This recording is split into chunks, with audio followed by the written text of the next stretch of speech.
And once again, I want to say greetings to each and every one of you, Aquaba, and welcome. Welcome to another round of the Conscious Rasta Report here on LIV Radio, LIV TV here on livinginblack.com. My name is Kiti Obiawadu, aka the Conscious Rasta, the brother from the future. I am Ka, said the man from the future in this time, to alert our people, awaken our people to what is happening so that we can do the best we can to do even much, much better. Today's date is Wednesday, the 11th of February, 2026 in the Western calendar, the Gregorian calendar. This corresponds to the year 6265, 6266 in the Kemetic calendar, to which we realign our cultural clock. Welcome to the 7th millennium. You have found your family in a peaceful place here on LIV Radio, LIV TV here on livinginblack.com. And we say greetings to you. I hope you are in good spirits today. Every day, I'm doing the best I can to juggle all these bones here at the last minute and get the radio show up. And it does require some juggling of bones, although I'll be honest with you, I start putting the show together much, much earlier in the program, much earlier in time, I should say. It still kind of jumps up on me at the last minute, and I have to scramble to get everything in place. And we do the best we can to do the best we can every day here on your favorite. We aim to be your favorite. We are LIB Radio, LIB TV. We are living in black.com. It's been quite a adventurous morning from me. On one hand, I've been hearing from my clients this morning. I've been hearing from my dear brother Karanja, who's in Kenya. And I have been putting a lot of attention into Kenya recently, especially since we came across the Bill and Melinda Gates Foundation has been doing some pretty evil things in Africa. And that's the subject of my upcoming book. It's coming out this weekend. But I heard from my brother Karanja. He sent a photograph of his blood pressure reading, and the meter was excellent. He's cured his blood pressure after 2 years of living superfood protocol. His weight has reduced quite a bit. He's no longer obese. He's cured his blood pressure, and his blood sugar levels are all normal now. I did notice that his heart rate was kind of high, whereas one would expect a heart rate of a fit young person to be around 55 to maybe as high as 65. His was 102. And he said it was really because he was a little bit nervous when he wrote to me. And that's no problem. So I've been communicating back and forth with him in Kenya today. I also heard from one of my beloved sisters here in the U.S. who gave me her blood readings. And they were not real good. Her lab tests, and they were not real good. And her doctor are going back and forth about what course to take. So she asked me what to do about it. And I know the condition real well. I know what she's going through. And my suggestions, because she's, I think, slightly younger, just a couple years younger than me. My suggestions are going to be rather not necessarily tough, because I try to never put a burden on somebody that they can't handle. But my suggestions to her are she's going to have to be very disciplined and very strict. Turn the pathway, turn the other way, go the other way. You know, I do care about you. We're going to do the best we can to do the best we can. But I want to talk about today's show, because today's show is really quite exciting. There was more I talked about today. Also, someone sent me his new novel, And I had to write to him and say, hey, I can't let you put a book out like that. It wasn't the content. I can't tell what the content is because the font is so damn small. I couldn't read the back cover because it's unreadable. I've got it right up here on my camera and it's still unreadable. And look at the picture and look at the font next to the picture. You can't do that to your public. Now, I'm holding the book way up to the camera. I can't read that. It's unreadable. I can't let you put a book out like that. I had him on the show recently, and I'm going to have him back on again to promote the new book. But I'd be honest with you, I wanted to send mine back because it's unreadable. People, I teach a class. Write and publish your book in 90 days from pen to power. Don't you dare put out a book that looks like this. You can't do it. I love the brother. I really, truly do care. I love the brother. I've known him for 30 years, and he's an awesome, awesome producer for our people. I can't let you do that. Why? Let's go into today's program. I have been writing books for 30 something years. And here's what we have on the table for today. Let me see if I can show you the book on the screen while I'm doing it. Let's do this. Transition fade. Is it going to show up? It almost shows up. This is the promo for today. And let me tell you what we have on store today.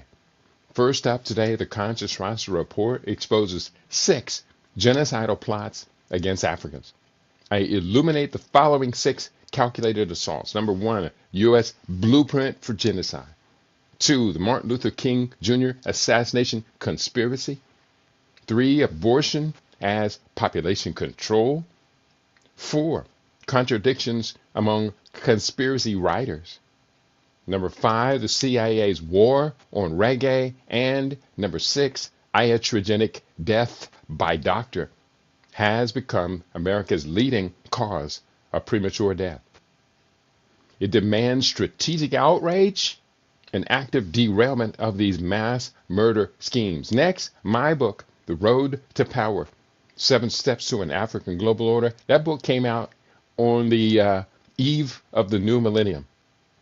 It charts our pathway from historical glory through collapse toward restoration, detailing 7 research-backed strategies for Pan-African renewal, economic power, cultural unity, and coordinated nation building with a strong emphasis on transforming our youth. So I stand for you, my community.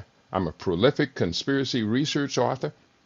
And the road to power really kind of deviates from that pathway because up until then, the Conscious Rasta Reports pretty much all dealt with conspiracy research. But at the road to power, I'm changing over for the new millennium, and my books became all about you and I taking control of our fate, our destiny, and we are the captains of our souls. We are the masters of our fates.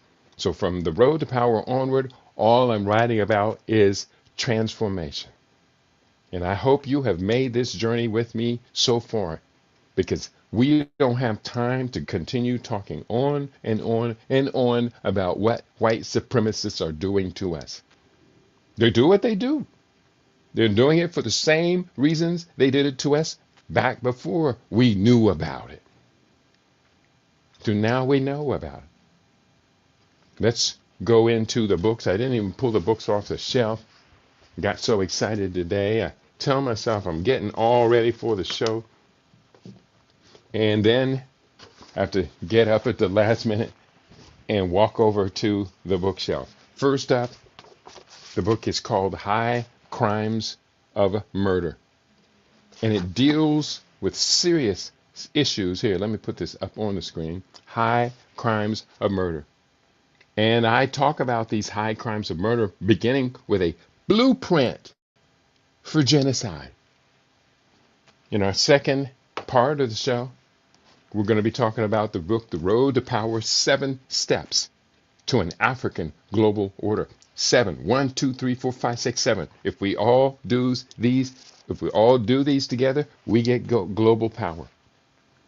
If we don't do it, then the default position is high crimes of murder will continue to increase and step up. Let's begin here. First chapter is an analysis of Gunnar Myrdal's book, The Negro Problem and Modern Democracy. I updated the book in 2016. Let me read from the foreword to the High Crimes of Murder update. This is not a book about conspiracies. This is a book about criminal behavior. I have over many years written extensively about conspiracies. I am proud of these writings and have always welcomed the occasional criticism of my body of work. There is predictable resistance from a significant portion of the corporate-controlled media who like to throw about the slander of, quote, conspiracy theories against writers like myself, and they have generally portrayed such investigations as mere quackery. From my perspective, there is a need for such skeptical attitude which can help to distinguish hyperbole and quackery from legitimate and verifiable investigative research. Such research, when done right, is supported by verifiable evidence which stands up to scrutiny. This book is focused on specific episodes of criminal behavior, homicide and genocidal conspiracy. As you can surely note, I do share a lot of references as to where these charges can be further verified. And with all such work, there is a need to draw conclusions based upon trails of evidence. The broader the evidentiary base, the more we can make reliable judgment upon the cases presented. So that's just a very brief 2 paragraphs from an introduction to the update that's several pages long. But the books are getting longer, so I need to talk faster. Gunnar Myrdal, you open it to the opening page, there's a quote from Gunnar Myrdal. In a great nation, there is, of course, a division of labor. Some Americans do most of the sinnings, but most do some of it. Gunnar Myrdal. Introduction to High Crimes of Murder. There are people who are convinced that I am a kook. I've been accused of everything from promoting, quote, paranoid conspiracy theories, unquote, to be an agent of the beast, leading my own people toward mass suicide. My reaction to such affronts is a playful smile and feigned ignorance. Our natural instinct is to deflect such insults and to challenge the provocateur to a battle of wits. Yet our inner security advances with the depth and degree of our studies. I have come to assume that the person volunteering such an incorrect analysis of my mental state is probably weak on these issues. As such, if we are genuinely of good intention, we need not respond to insults with insults. Be calm when trying to educate a fool. Let me clear my throat. Let me see where we at over here. Hit this. And I am back again. We are going. So this edition of the Rasta Report, Conscious Rasta Report, is as critical, if not more so, than anything I have published to date. We cover various aspects of conspiracy, and the documentation I present herein is both authentic and revealing. These 5 specific analyses deal with, number 1, our having discovered a literal blueprint for genocide against blacks in America. exposing the vast network of forces which assembled toward the goal of destroying a good man. That's conspiracy research number 2, Reverend Dr. Martin Luther King Jr. 3, the untold impact of abortion, told through the technique of yellow journalism. 4, why we should be extremely cautious when reading certain conspiracy writers. And 5, how Western medicine has risen to become the single greatest threat to our health. Come along with me on this journey. I trust that you will find dozens, if not hundreds, of shocking surprises along the way. I have trained for decades to complete such a work and labored hundreds of hours to complete this text.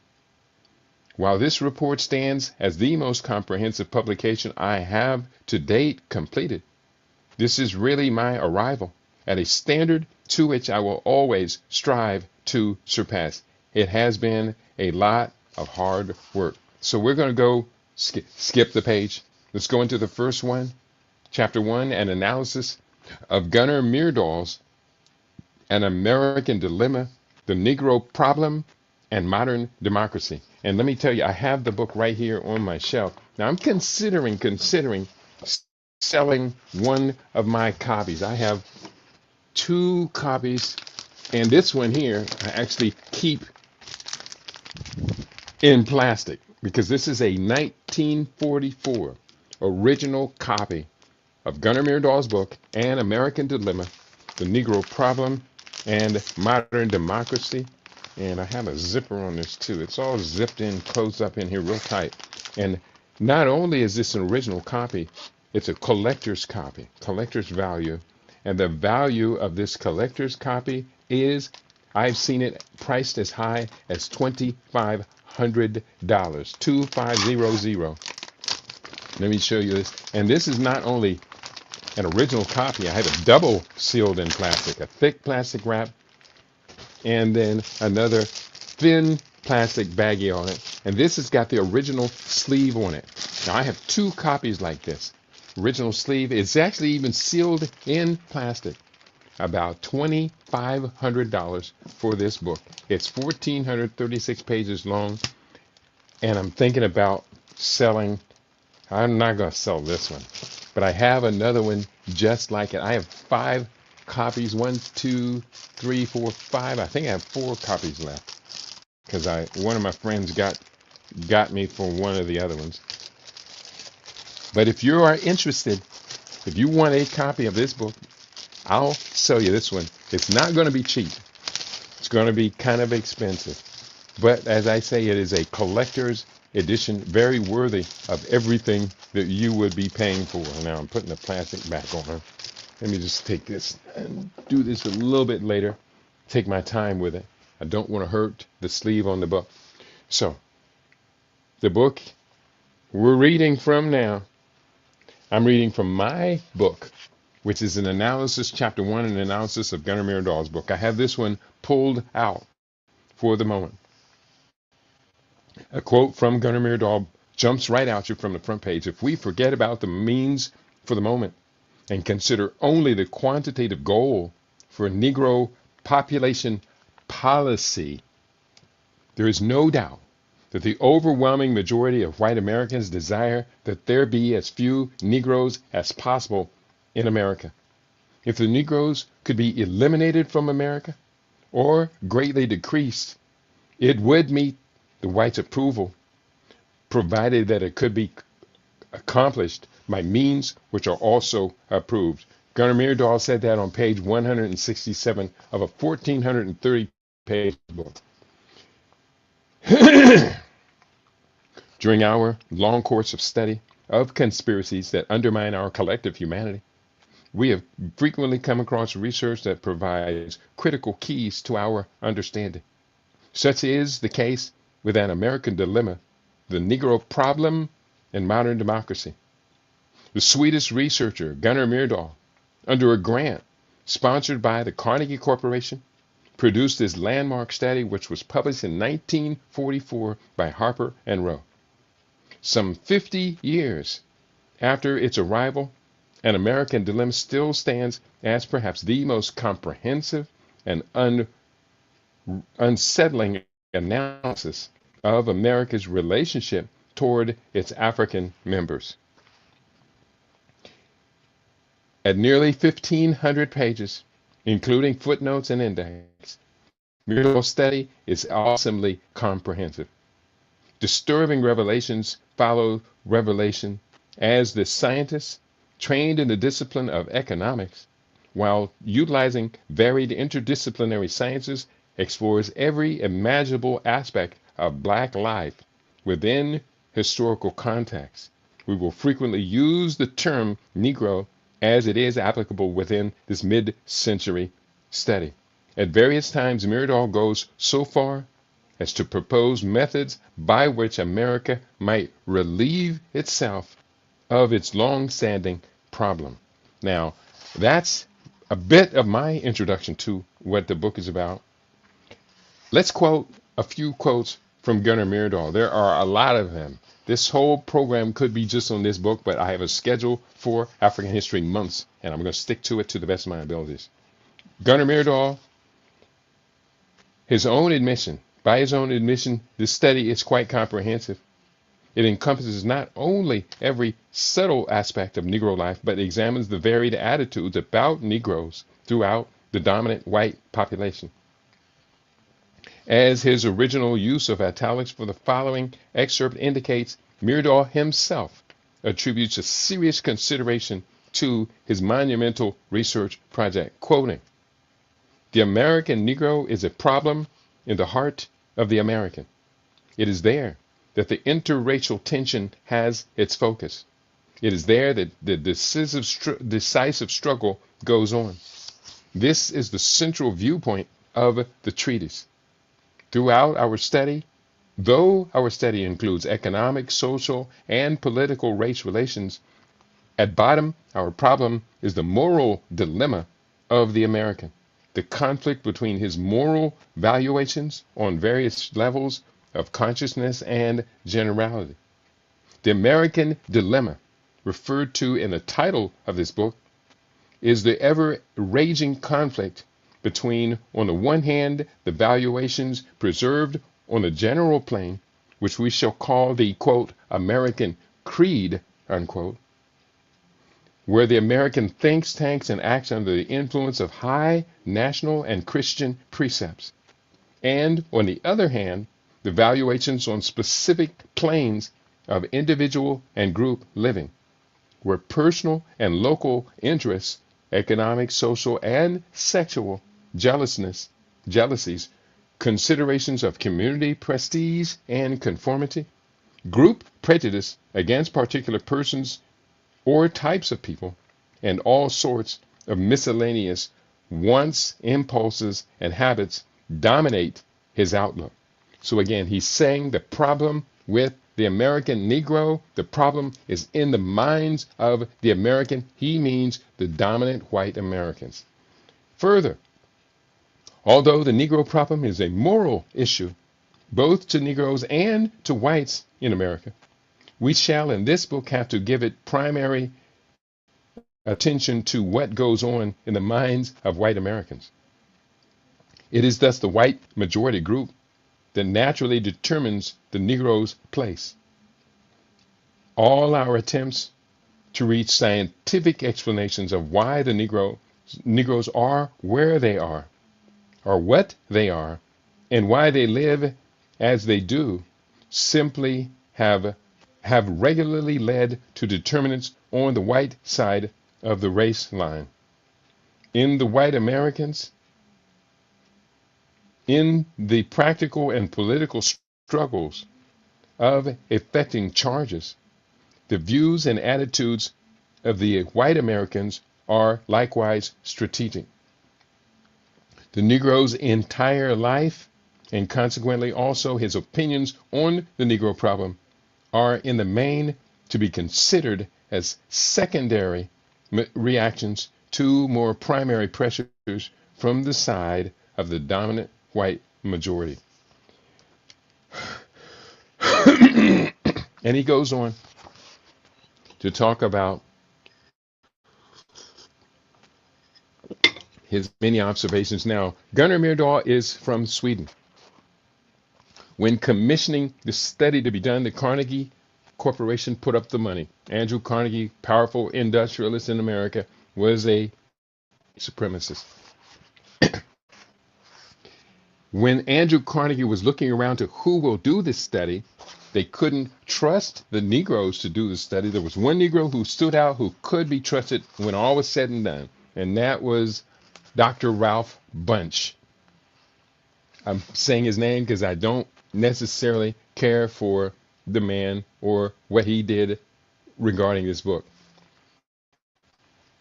But when Dr. Ralph Bunche is the only one of Negro attitude who they think can carry out the study, they had to turn to someone else.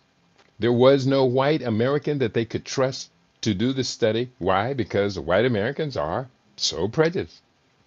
And so they turned to a Swedish Nobel Prize winning economist to do the study. And Shabaka is in the house. Greetings, Baba and LB family. It's a great day to be here with you all. He says, I'd love to have a copy if possible. Let's work it out, Brother Shabaka. You'll need to call me and we'll negotiate a compromising price. I'm not going to sell it to you for $2,500, but that's what this copy is worth. I have a couple of other copies, but I will give you the best deal on this book you will find. I promise you. So let's talk. Call me a little bit later today. You have my number. I do believe you can find it in the email from me. So next chapter, he talks about America's hypocrisy. He begins his study with analysis of the American creed. Because of the indoctrination embedded in us throughout our education years, we recognize the nation's political creed to include such ideals as, quote, all men are created equal, life, liberty, and the pursuit of happiness, freedom, democracy, Christian morality, and equal justice for all. Yet an honest critique of this nation's record readily indicates another reality. One would be hard-pressed to find any period within American history where there has been a genuine attempt on the part of this government to rigorously uphold such idealism. You don't believe me? Ask any Native American if you can find any of them. Virtually every adult can relate dozens, if not hundreds, of personal anecdotes where this creed has been violated. Among the more eloquent black voices to spotlight America's hypocrisy was Frederick Douglass with his eloquent critique. What to the American Negro? What to the American slave is your 4th of July? I answer, a day that reveals to him, more than all other days in the year, the gross injustice and cruelty to which he is the constant victim. To him, your celebration is a sham. Your boasted liberty an unholy license. Your national greatness, swelling vanity. Your sounds of rejoicing are empty and heartless. Your denunciation of tyrants, brass-fronted impudence. Your shouts of liberty and equality, hollow mockery. Your prayers and hymns, your sermons and thanksgivings, with all your religious parade and solemnity, are to him more bombast, fraud, deception, impiety, and hypocrisy. A thin veil to cover up crimes that would disgrace a nation of savages. So, Frederick Douglass, tell us what you really think about the American creed. 1 second.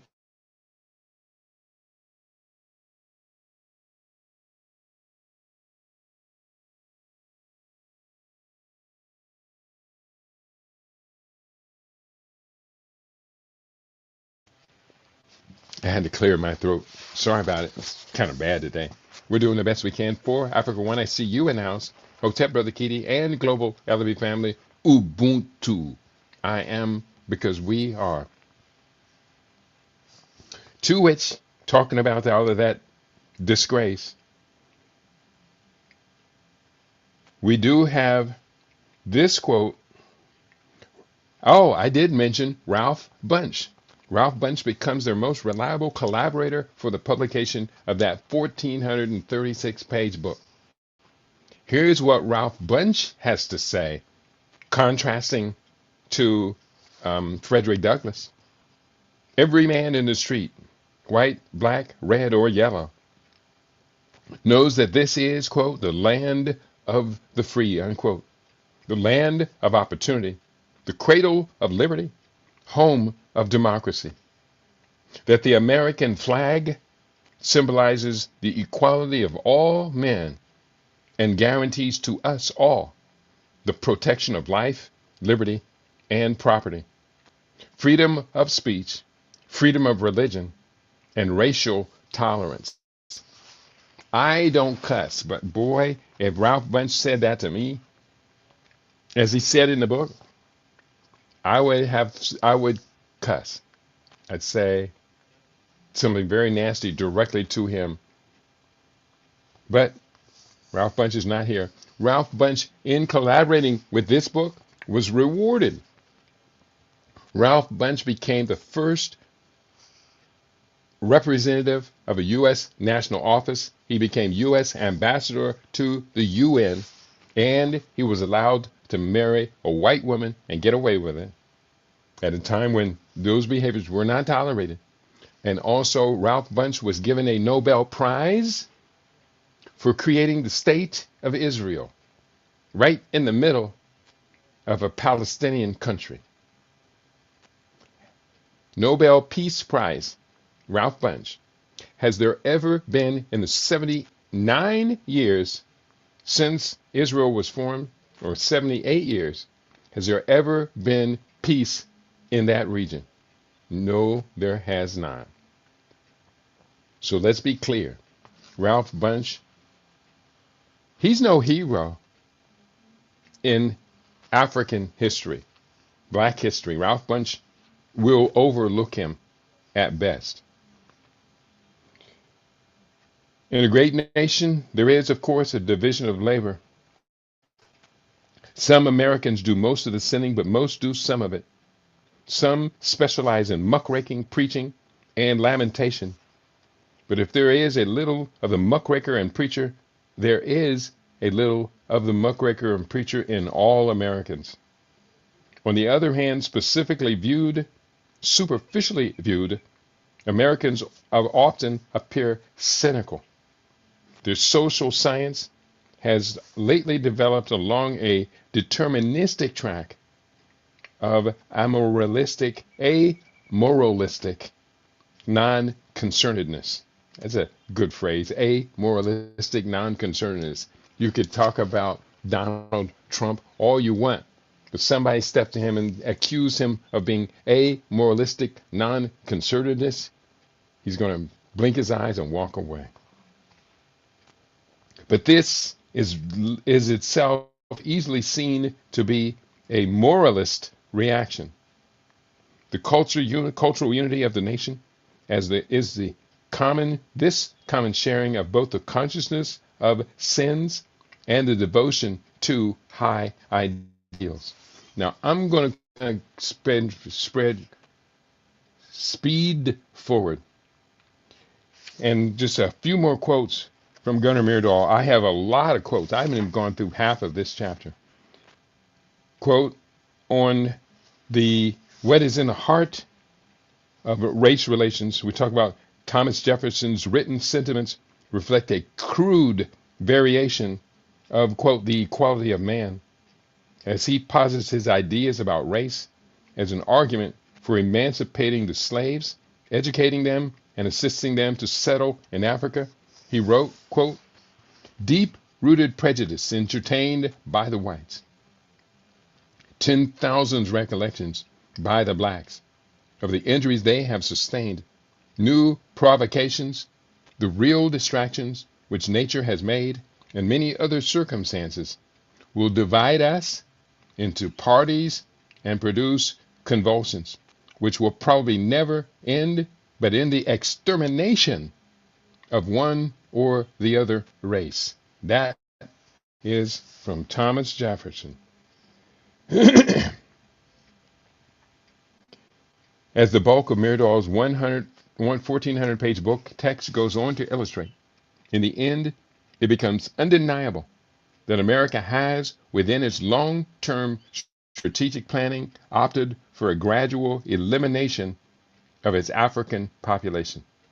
Despite constantly boasting of intellectual greatness and constructive resource, America's leaders probably can find no more just means of resolving the long-standing Negro problem than quiet extermination.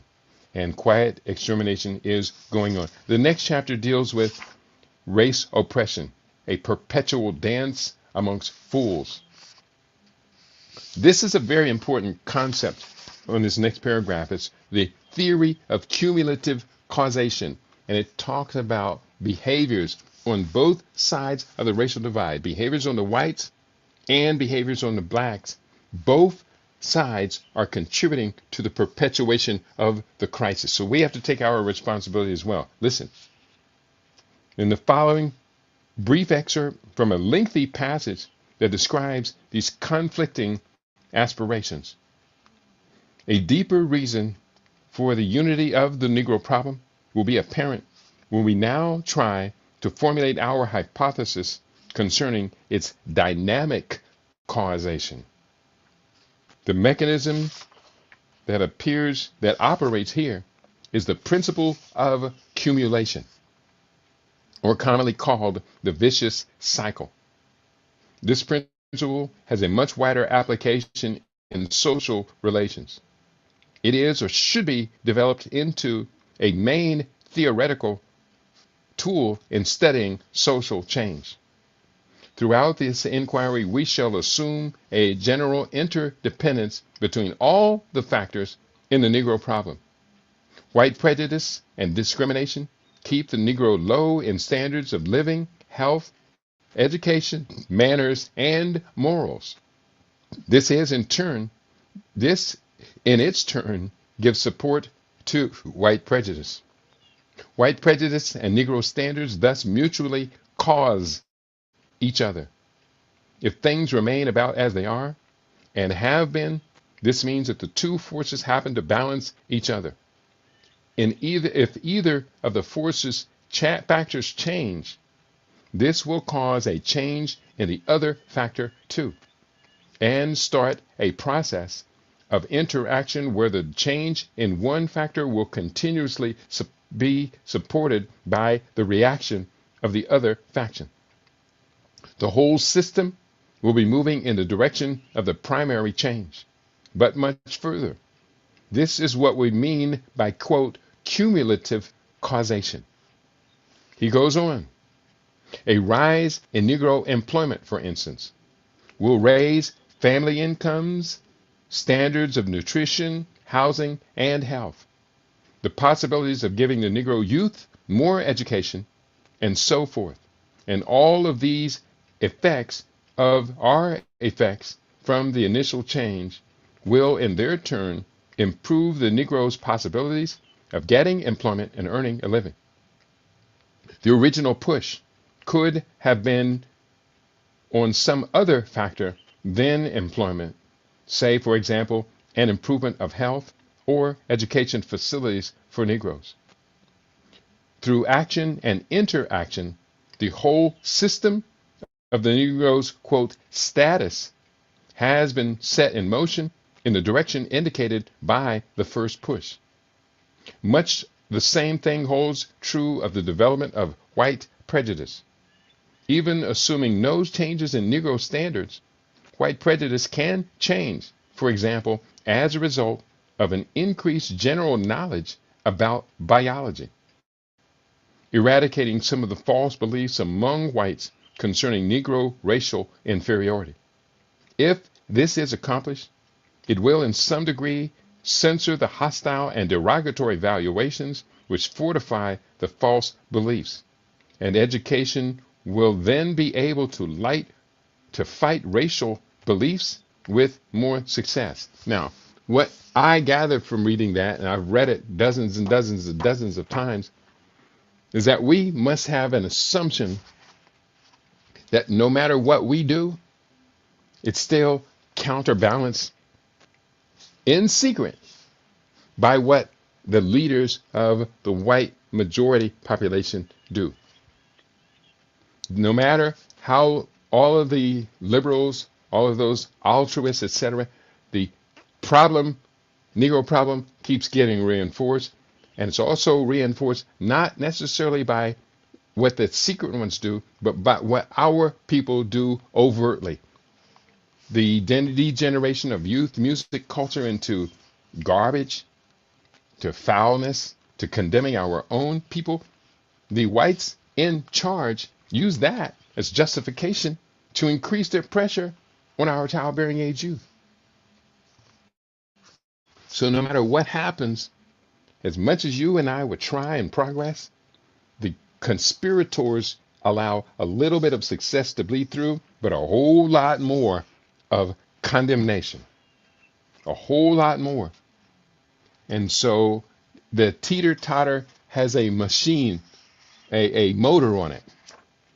And no matter what weight we put on our side, it just doesn't seem to give us the proper balance because they snuck a motor on the teeter-totter. Going forward, another corollary, he writes, another corollary from our hypothesis is practical.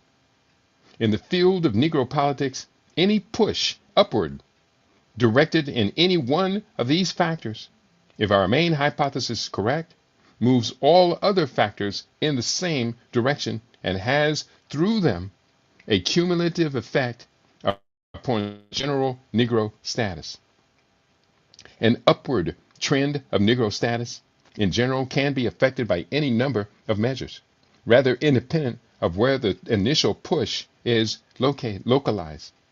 By the process of cumulation, it will be transformed through the whole system.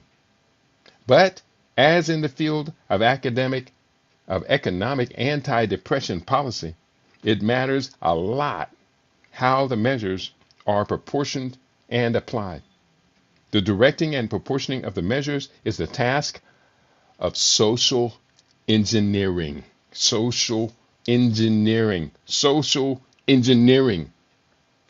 This engineering should be based on a knowledge of how all of the factors are actually internalized and what effect a primary change upon each factor will have on all other factors. It can be generally stated, however, that it is likely that a rational policy will never work by changing only one factor.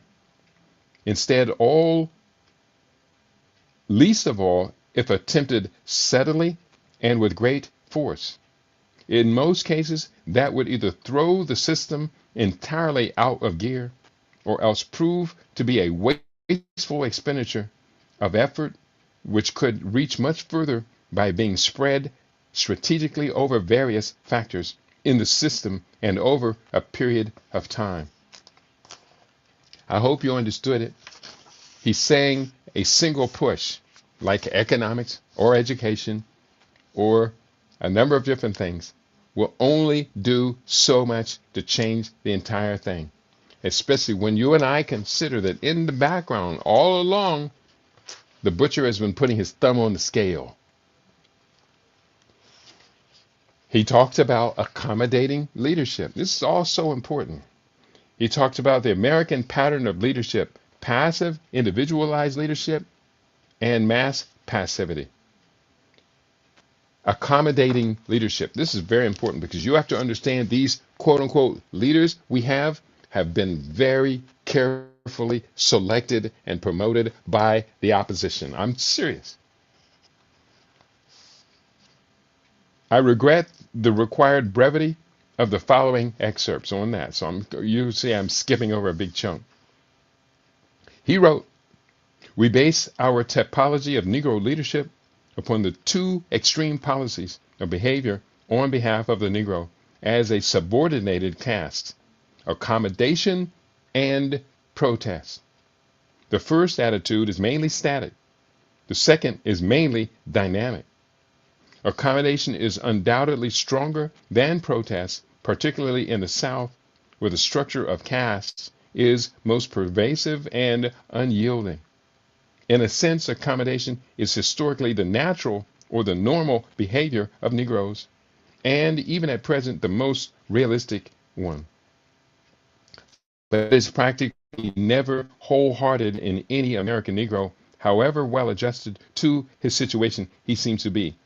The white caste has an obvious interest in trying to have accommodating Negro leaders to help them control the Negro group. The whites have a material interest in keeping the Negroes in a mood of wanting to be faithful and fairly efficient workers. As the conflicts between the two groups are becoming increasingly restricted and formalized, whites are more and more compelled to attempt to influence the Negro masses indirectly. For this, they need liaison agents in the persons of, quote, Negro leaders.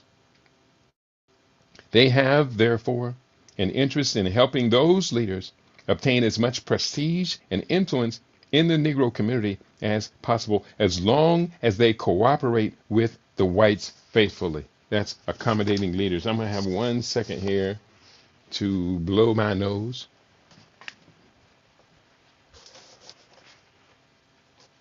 And clear my throat. Bear with me. This is causing me to have an anti-inflammatory reaction.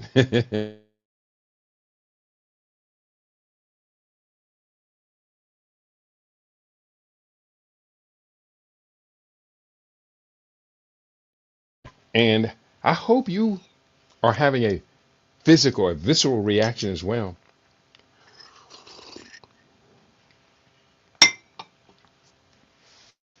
I've known about this book for over 30 years.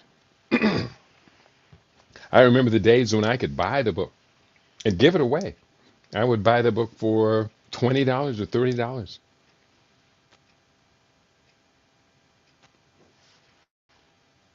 and give it away during our fund drives to people who made consistent donations, etc. I was thinking, Brother Shabaka, that I had sent you the book, but I probably didn't. Obviously, you would remember it. It's a very difficult book to not remember.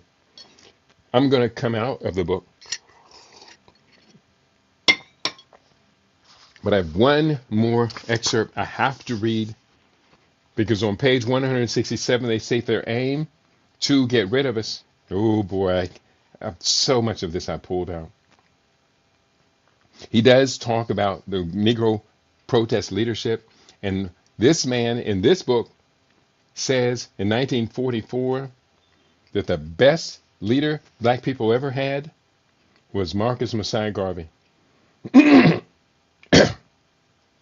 Myrdal does include a substantial section on Garvey's organization, the Universal Negro Improvement Association, UNIA, which he describes on page 746 as, quote, the first and yet the only real mass movement of Negroes, and further labels Garvey a prophet and a visionary. We're going to be talking about Marcus Garvey in the first chapter of the second book for today. If only, I write, contemporary African Americans would show such awareness and reverence for this remarkable West Indian full-blooded Negro, which is what Gunnar Myrdal called him. While the whole of an American dilemma often takes on the feel of a how-to manual for cultural suppression, when it comes to Garvey, Myrdal takes on a feel of a tone becomes admiring, almost reverent. He wrote about Marcus Garvey. Most people respect a dignified and self-actualized individual. The UNIA program, as articulated in Garvey's own oratory, called for an independent development. Being subservient to the will and caprice of progressive races will not prove anything superior in us. Being satisfied to drink of the dregs of the cup of human progress will not demonstrate our fitness as a people to exist alongside of others. But when of our own initiative we strike out to build industries, governments, and ultimately empires, then and only then will we as a race prove to our Creator and to man in general that we are fit to survive and capable of shaping our own destiny. That from Marcus Mosiah Garvey. Oh, it goes on. I'm not going to start. We'll quote Garvey in the next chapter.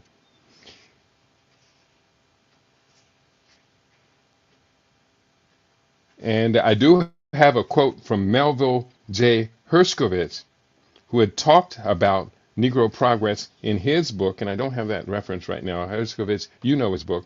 No, you don't.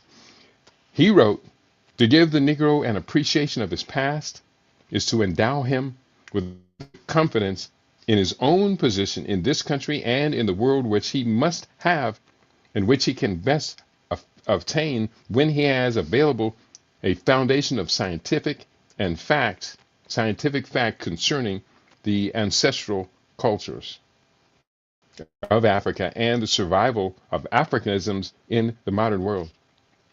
And it must again be emphasized that when such a body of fact, solidly grounded, is established, a ferment must follow when this information is diffused over the population as a whole, will influence opinion in general concerning Negro abilities and potentialities, and thus contribute to a lessening of the racial tensions." So it goes on. I'm just doing the first of these conspiracies. Next up, I have Martin Luther King, the man, the myth, the murder. On page 20 of the book, many of the ugly pages of American history have been obscured and forgotten. America owes a debt of justice which has only begun to pay. If it loses the will to finish or slackens in its determination, history will recall its crimes, and a country that would be great will lack the most indispensable element of greatness, justice. Martin Luther King Jr., 1967. And I began the book first with a deconstructing of the sainthood of Martin Luther King. Martin Luther King was a great human being. He was a human being nonetheless. And he was no saint. He smoked cigarettes. He apparently had extramarital affairs. J. Edgar Hoover had recordings of Martin Luther King in motel rooms with women who were not his wife. And they sent those recordings to his wife.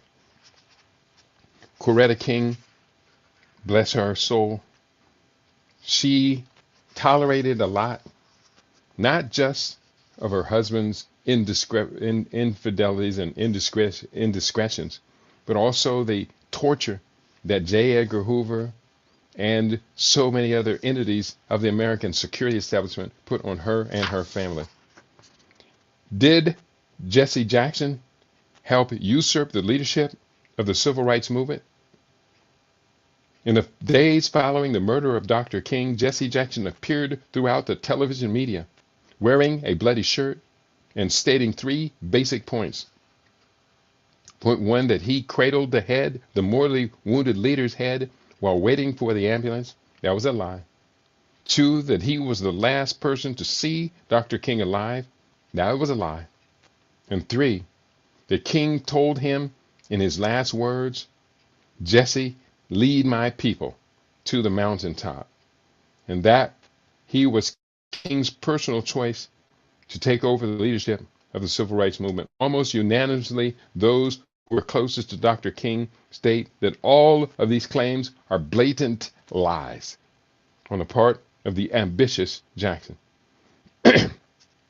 Much information has come to light since the assassination that would imply that Jackson was an integral part of the conspiracy to remove King from leadership, beginning at least 5 years before the shooting. Reverend Jose Williams, one of Dr. King's closest associates, has stated in the aftermath of the shooting, Jesse was not immediately on the balcony and was never observed cradling Dr. King. Ralph Abernathy, Andrew Young, and others on the scene that day also have corroborated this description. Williams has firmly stated that the only way that Jesse could have gotten the blood on his shirt was that he had to have dipped his hands in the blood on the balcony and smeared it on the shirt himself, unquote. It was definitely Dr. King's dearest friend, Ralph Abernathy, who was the one to cradle his friend, accompanying the ambulance journey to St. Joseph Hospital, and to have been there as Dr. King drew his last breath. And insofar as in inheriting the mantle of the SCLC leadership, in the hours immediately after the death of Dr. King, William F. Pepper notes Ralph Abernathy, Andrew Young, Hosea Williams, and the other SCLC staff members regrouped at the Lorraine Motel and met into the early hours of Friday, April 5th. All pledged loyalty to Ralph Abernathy as Dr. King's appointed successor. It was no small secret within the SCLC staff that the overly ambitious Jackson was a recurrent source of frustration for Dr. King. Dr. King, from the book Bearing the Cross, comes the following, quote, Dr. King railed at the staff's disunity and finally announced that he was going to leave to see if they could sort out their problems better without him. As King headed to the door, Jackson started to follow. But King turned and delivered a personal blast. If you are so interested in doing your own thing that you can't do what the organization is structured to do, go ahead. If you want to carve out your own niche in society, go ahead. But for God's sake, don't bother me. Dr. King yelled that directly to Jesse Jackson. And it goes on. We talk about the FBI had planned to replace Dr. King. And it's hard to say who. There was another preacher that they had planned. And we actually had the memo that we gotten from Steve Coakley by saying there was another man, I can't think of his name, was a college professor who became Jesse Jackson's his mentor. But I do recommend the book Orders to Kill by William F. Pepper. Very, very important book. It talks about there was an actual order, which he included in his book, a memo that goes out to the president, to the Secretary of Defense. It goes out to the Department of Justice, that's J. Edgar Hoover, Joint Chiefs of Staff, Secretary of Defense in the White House, and is on radical change of change of situation. But the memo essentially says it goes out to Sink Strike, the Commander-in-Chief, U.S. Strike Command, a strike force utilized as an overall U.S. command anti-riot operation, goes out to a bunch of different groups. It's all in this book. I'm going to have to move forward. The next chapter deals with the CIA and reggae. This conspiracy talks about how the U.S. security establishment focused in on reggae as a force that they felt they had to defend against. I'm going to go forward. Oh, I skipped over a chapter talking about other conspiracy writers, such as Ralph Epperson, and why we complain about them writing about us, period. On police brutality, he writes, page 394, I don't have the name of the book, The Unseen Hand. He writes, civilian police review boards. It was the intent of the conspiracy in this country to start a program to move the control of America's police departments to a central police force controlled by the national government. Do we see that happening right now with Homeland Defense, Donald Trump, ICE, and all of them? The vehicle to be used for this transfer of control was the charge of, quote, police brutality, the artificially created around the nation by the communists and communist sympathizers. I write, the absurdity of Epperson's position here is almost too ludicrous for comment. If he dismisses the lengthy record of police repression of disenfranchised classes, brutal racism, torture, and murder, which still continues to this date, then I would charge that Epperson is so entrapped in his own neo-fascist logic that he is removed from reality. The audacity of Epperson to actually claim the charges of police brutality are artificially created by communist sympathizers. With such proclamations, he sounds like a kook. And it goes on. I dismiss his book, The Unseen Hand. Some people are out here still quoting A. Ralph Epperson. When it comes to vaccines, I will talk about his book, his writing. But when it comes to social, cultural values, I just dismiss him as another right-wing fascist. The CIA and reggae. Quote from Bob Marley jumps right out. Don't involve Rasta in your say. Rasta don't work for no CIA. Unquote. In this chapter, we examine how this network operates overseas, principally through the CIA, Central Intelligence Agency, but also with the assistance of agencies such as the U.S. Agency for International Development, USAID, the Drug Enforcement Agency, DEA, and the U.S. Information Agency, USIA. These comprise an intelligence network of U.S. government institutions that have a presence throughout the world. These government agencies are major players in this conspiracy. The scheme involves a number of non-governmental entities as well as corporate and private interests. This is so good. The CIA and reggae. We talk about it's all about population. So we have a fourfold network of U.S. agencies, CIA, USAID, DEA, and USAID, for each of which we must later go into further detail. Each had a role to play in this conspiracy. Each had installed its own set of operatives on this little Caribbean island's paradise, Jamaica. How this network was set up, the various players, the gathering of indigenous resources, and the hijacking of the island's culture. Thus, this makes for one fascinating tale of conspiracy. And it goes on and on. We talk about Bob Marley is very prominent in this chapter. There was an attempted assassination on Bob Marley in 1976, and the intelligence is good there to point out that one of the most destructive achievements of the cabal was the massive smuggling of guns into Kingston, Jamaica, spawning the creation of armed political gangs during particularly heated parliamentary elections. In 1976, the political violence nearly claimed the life of Bob Marley, who was wounded in an ambush in the night, quote unquote, along with his wife Rita and Whaler's manager Don Taylor. Bob was only slightly wounded when gunmen raided his compound on Old Hope Road. The incident so frightened him that he went into exile, staying in the U.S. for months. Rita's injuries were also minor, but it took much longer for Don Taylor to recover.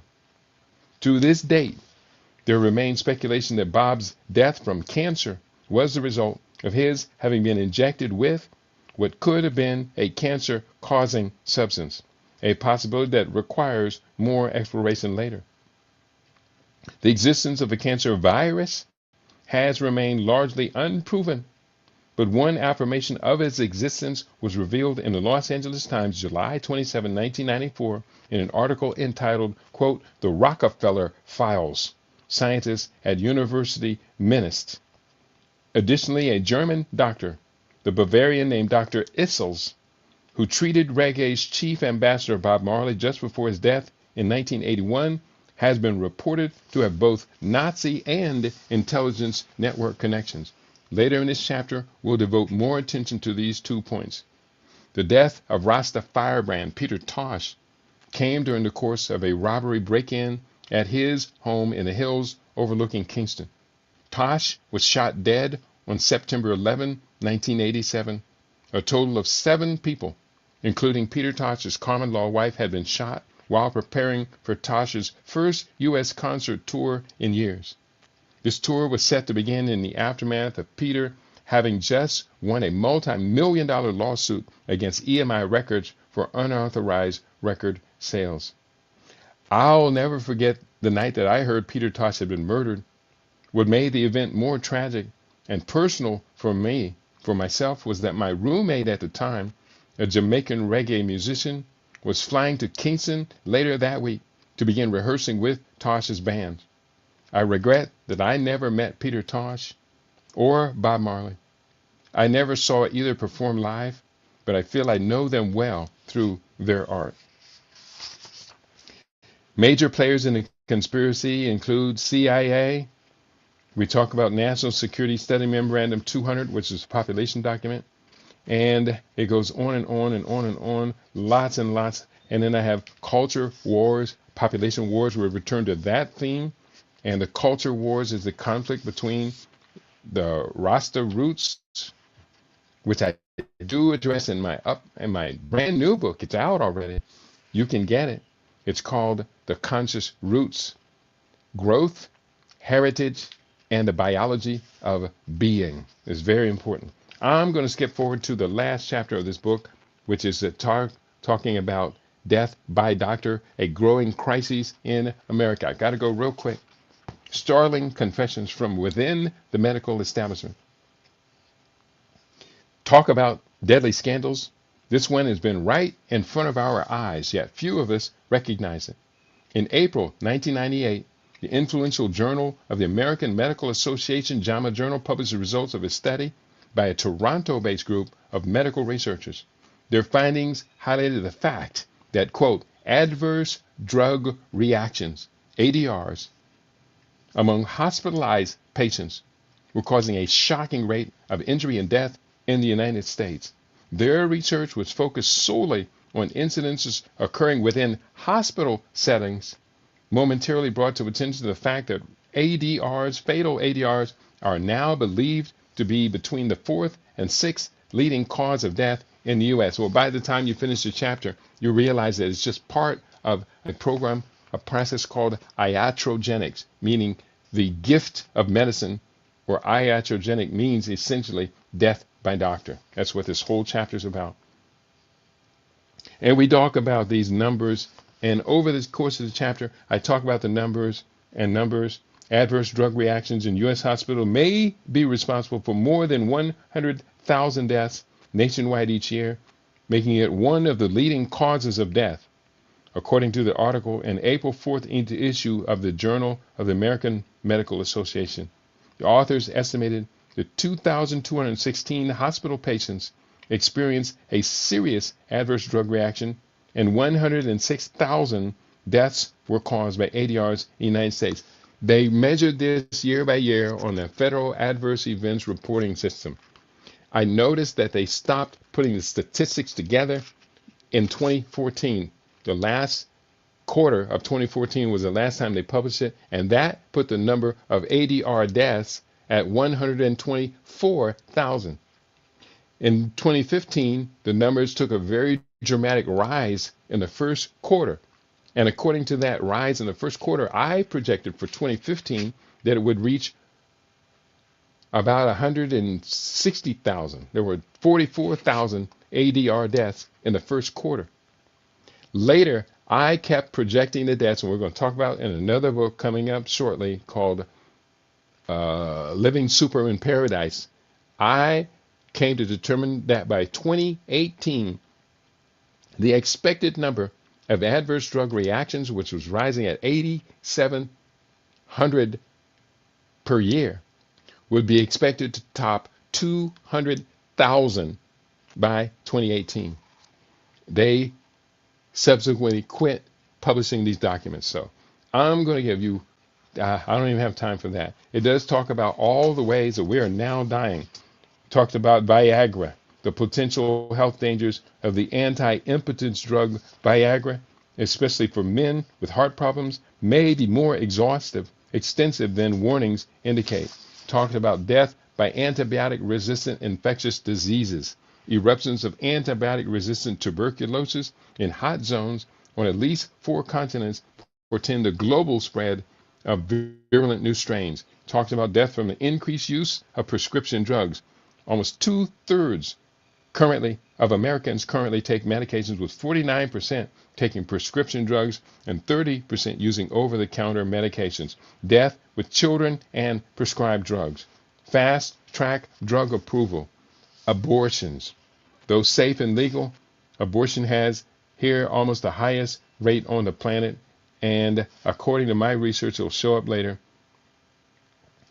it's so far worse than what we could have imagined. And we're going to change books right now. I'm going to go to the book I have in hand, The Road to Power.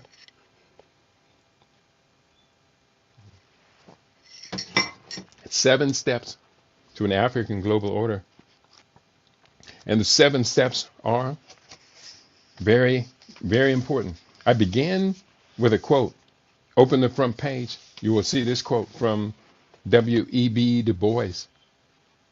It is doubtful if there is another group of 12 million people in the midst of a modern cultured land who are so widely inhibited and mentally confined as the American Negro. Within the colored race, the philosophy of salvation has, by the pressure of caste, been curiously twisted and distorted. Shall they use the torch and dynamite?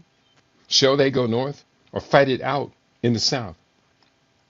Shall they segregate themselves even more than they are now in states, towns, cities, or sections? Shall they leave the country?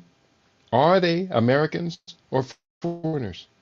Shall they stand and sing, "My country, 'tis of thee"? Shall they marry and rear children and save and buy homes? Or deliberately commit race suicide? It looked like we're seriously on course for race suicide. I confirmed that later in the book Fade to Black. 7 steps to empowerment. According to my research, I have become convinced that we can make real progress toward our goal of remaking the entire world order in a manner more feasible to our enlightened self-interest, and that we can accomplish major achievements by the Western calendar year 2008, the year 6248, by the Kemetan calendar, by which we intend to reset our cultural clock. The main thrust of our plan is to focus on projecting the youngest generations forward as a recipient of their parents' new enlightenment. Thus, if we sufficiently empower our precious youth with a new culture of achievement, even to the point of obsession, they will in turn stoke an even hotter fire in their own ripe generational harvest. We can swiftly erase the great misdirections that became recurrent within the generations born between the years 1940 and 1980, a critical period of decay for our people. Toward the aim of reversing this decline, I have assembled these 7 steps to power regarding toward rapid empowerment. They are: number 1, race first. We've researched throughout recent history, for the best model of that which we would wish to reproduce. The greatest black institution builder of the 20th century left us with a workable model of how we might employ the dynamic power of a brilliant vision in order to organize an energetic group of participants, sympathetic to basic themes, and this was accomplished in a remarkable short period of time. Race first. Step 2, the remaking of world order. We have found a powerful tool for understanding the major trends of the present and the future.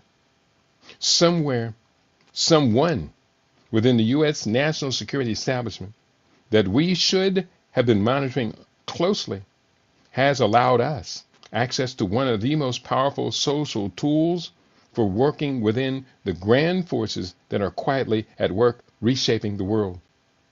We can now critique ourselves as far as how we really stand within Western projections for the emerging global order. That's chapter 2, is based upon the book by, what's his name real quickly? Bear with me. Chapter 2 is based upon the book.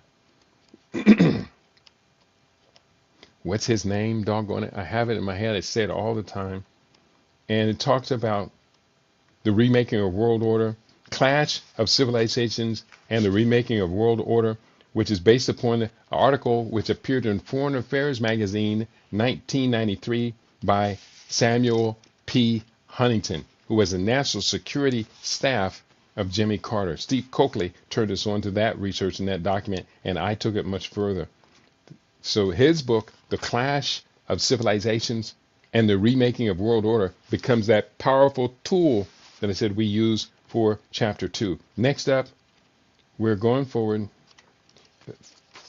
Next, what happened to the Black Revolution?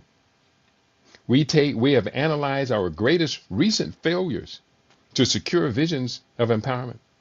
As we move forward in a rapid fashion, we must be mindful not to repeat some of the most reckless mistakes and errors during similar past endeavors.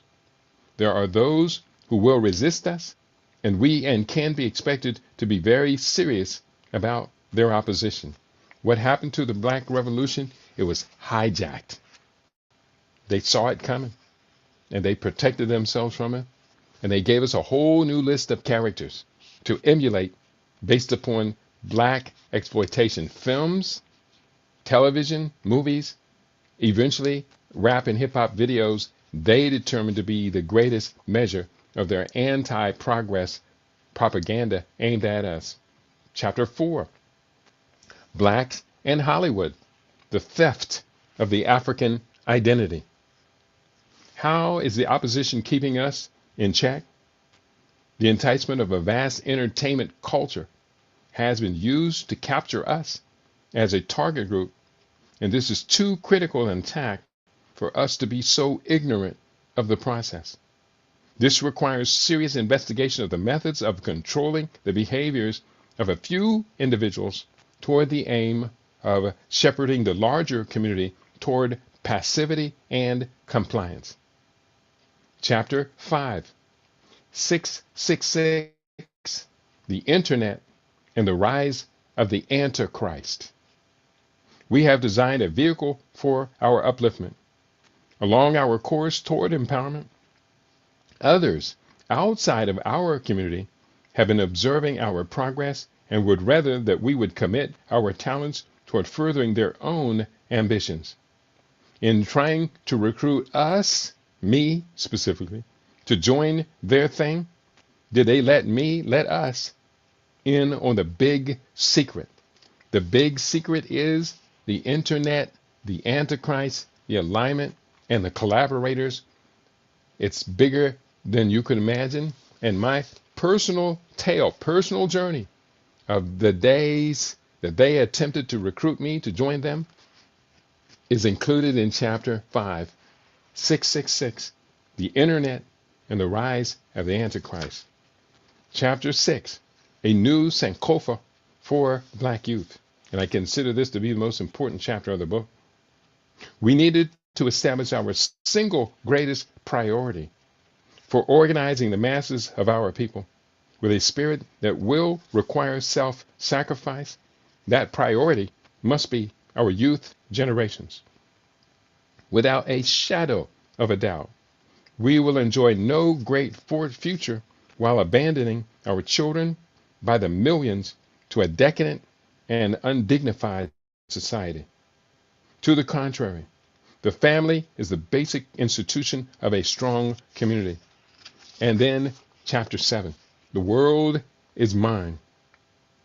We have formed an organization to accomplish our sacred mission. Now that we have envisioned ourselves as able contributors toward a new African global order, we wholeheartedly commit ourselves with a strong and binding pact among our peers, our elders, our beloved ancestors, and the divine creator, after which victory will be absolutely certain. This is a very ambitious task that has been set upon. Nonetheless, we proceed unhindered by the fear of failure or lacking for self-confidence. Great thinkers of previous generations and the wisest living elders have given us numerous institutions. It is time that we set upon a bold course of empowerment for our African civilization. The time to act could be no better than at the very cosmos has now realigned to aid us toward our greatest destiny. Through our accomplishments and through victories great and small, we will restore the confidence of our people and cause all other great civilizations throughout the world to acknowledge that, quote, the blacks are back, to reclaim their place as the progenitors of civilization, the great builders and thinkers, and as one of the most outstanding civilizations to be recorded in history. And by the time I finished this book, I was so absolutely charged up. And I'm absolutely committed to see all of these ideas move forward. Let's talk from the first chapter. Marcus Garvey, Race First. I begin with this quote, short from Marcus Garvey: "Be proud of your race today, as our fathers were in the days of yore. We have a beautiful history, and we shall create another in the future that will astonish the world." I began with a subchapter called "I Ain't No African." How many times have you ever heard that statement, "I ain't no African," coming from the mouth of an African American? This obnoxious but common sentiment is usually expressed as a consequence of having experienced firsthand or perceived through the media that the conditions of modern Africa are irretrievably desperate. Such perceptions of Africa are so destitute that some of these African Americans, the grandsons and granddaughters of those that were enslaved, now want little to do with that great civilization for which their ancestors lived, sacrificed, and within which huge numbers were brutalized. Yet, as the following excerpt from historian Carter G. Woodson explains, this unbalanced perception of Africa is being projected from within a historic vacuum. From literature, this is Carter G. Woodson, from literature, the African was excluded altogether. He was not supposed to have expressed any thought worth knowing. The philosophy in the African proverbs and in the rich folklore of that continent was ignored to give preference to that developed on the distant shores of the Mediterranean. They failed to teach the student of the Mediterranean melting pot that with the Negroes from Africa bringing their wares, their ideas, and their blood therein to influence the history of Greece, Carthage, and Rome, making desire father to the thought, our teachers either ignored these influences or endeavored to belittle them by working out theories to the contrary. No thought was given to the history of Africa except so far as it had been a field of exploitation for the Caucasian. You might study the history as it was offered, and you would never have heard it African mentioned except in the negative. You have never, therefore, known that Africans first domesticated the sheep, goat, and cow, developed the idea of trial by jury, produced the first stringed instruments, and gave the world its greatest boon in the discovery of iron.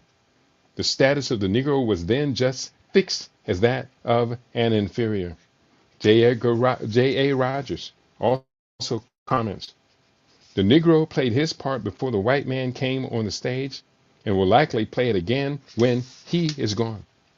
Apart from old Egypt, there have been several successful Negro governments like Timbuktu, Songhai, and Uganda that thrived for more than 5 centuries and well into our day until annexed by the British. When Speke discovered Uganda, he said that the people had developed a high state of civilization, and, quote, Chinese Gordon speaks cordially of the fine government of King Mtesa. Stanley, in The Dark Continent, speaking of King Mtesa's court, says the most courtly European could not have excelled the Uganda premier. And race first, the key to group identity. For most of our discussions, 2 books will serve as fundamental texts for our research. Race First by Dr. Tony Martin, praise be his eternal name, and The Philosophy and Opinions of Marcus Garvey, Africa for the Africans by Amy Jakes Garvey. Praise be her eternal name. Both available from Majority Press. While there is a large body of published books, information on the Garvey movement within the works of many scholars, for me, these two books are outstanding contributions to the library of Pan-African scholars, progressives, or social theorists. I highly recommend buying these books immediately from a black bookstore, and I do have those two books, and around with about 6 other books on Marcus Garvey, because he is so very important. Within the book, The Philosophy and Opinions, or Africa for the Africans, Marcus Garvey speaks eloquently of what we have taken on as our collective vision. This motivates and drives me. I know it does you as well. Let me just take a moment and say greetings to Ote Hunter J. Yes, the great Buganda kingdom. He's responding, and I do completely agree. The Buganda kingdom should not be ignored by those of us who truly, genuinely love Africa and Africa's position in global destiny. I hope that you can hit the like button, my brother, and everyone else. If you are out there today, I want you to hit the like button wherever you're listening from, whether you're on your computer or someone else's computer. You hit the like button, and it's going to just let the word go forward that we are on the same page. And I think we deserve your support and your loyalty going forward. So I do see a number of people have hit the like button on our YouTube broadcast today. And if you're on the Rumble broadcast today, please do hit the like button. If you're on YouNow, you don't have a like button to hit, but just drop a word in there. Let me know you're listening. Marcus Garvey's words. But when we come to consider the history of man, was not the Negro power? Was he not great once? Yes, honest students of history can recall the day when Egypt, Ethiopia, and Timbuktu towered in their civilizations, towered above Europe, towered above Asia. When Europe was inhabited by a race of cannibals, a race of savages, naked men, heathens, and pagans, Africa was peopled with a race of cultured black men and women who were masters in art, science, and literature. Men who were cultured and refined, men who, it was said, were like the gods. Even the great poets of old sang in beautiful sonnets of the delight it afforded the gods to be in companionship with the Ethiopians. Why then should we lose hope? Black men, you were great once, you shall be great again. Lose not courage, lose not faith, but go forward. The thing to do is to get organized, get organized, get organized. Or you will be, the thing to do is get organized, keep separated, and you will be exploited, you will be robbed, you will be killed. Get organized, and you will compel the world to respect you. If the world fails to give you consideration because you are black men, because you are Negroes, 400 million of you shall, through organization, shake the pillars of the universe and bring down creation. Marcus Messiah Garvey. Between 1918 and 1921, Garvey and his fellow organizers built the Universal Negro Improvement Association, UNIA, to become the largest black progress organization in modern history. By 1924, the UNIA had grown to the point of purchasing ocean liners, the then equivalent of today's jet aircraft, an amazing accomplishment. Race first for Garvey was the ideological linchpin. He wrote, "In a world of wolves, one should go armed. And one of the most powerful defensive weapons within the reach of Negroes is the practice of race first in all parts of the world." Through the vehicle of the UNIA, Garvey intended to accomplish black unification. He wrote, I quote, "Universal Negro Improvement Association advocates the unity and blending of all Negroes into one strong, healthy race. It is against miscegenation and race suicide. It believes that the Negro race is as good as any other, and therefore should be as proud of itself as others are. It believes in the purity of the Negro race and the purity of the white race. It is against rich blacks marrying poor whites. It is against rich or poor whites taking advantage of Negro women. It believes in the spiritual fatherhood of God and the brotherhood of man. Marcus Garvey, from the Philosophy and Opinions, and also from, that's in the book Race First by Dr. Tony Martin. Garvey was such an incredibly convincing orator that he could, within a very brief time, motivate his audience to make the necessary self-sacrifices toward the end of the unity and progress of the race. We must consider that Garvey was operating without the benefit of television, radio, telephones, or other modern forms of electronic mass communication. Nonetheless, Garvey was able to transmit to the masses through oratory and his printing craft a vision for African destiny that was as legitimate as those intelligentsia representing the interests of Japanese, Chinese, Islamic, and European cultures. Garvey saw this movement as necessary toward protecting blacks' security and material interests in all corners of the globe. As he had observed firsthand all around the world, Africans suffered a similar fate, that of repression at the hands of more organized races. Quote, when we, as members of the Universal Negro Improvement Association, talk about a government of our own in Africa, a flag of our own, and a national anthem of our own, some Negroes laugh at us.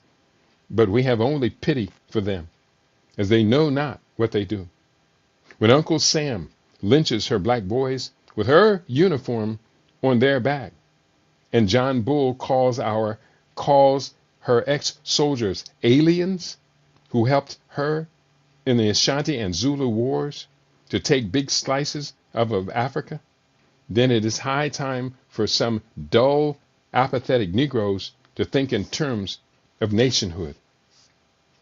We are determined to solve our own problem by redeeming our motherland Africa from the hands of alien exploiters, and found there a government and nation of our own strong enough to lend protection to the members of our race scattered all over the world, and compel the respect of nations and races of the earth. Garvey wrote, what do I care about death in the cause of the redemption of Africa? I could die anywhere in the course of liberty. A real man dies but once, but a coward dies 1,000 times before his real death.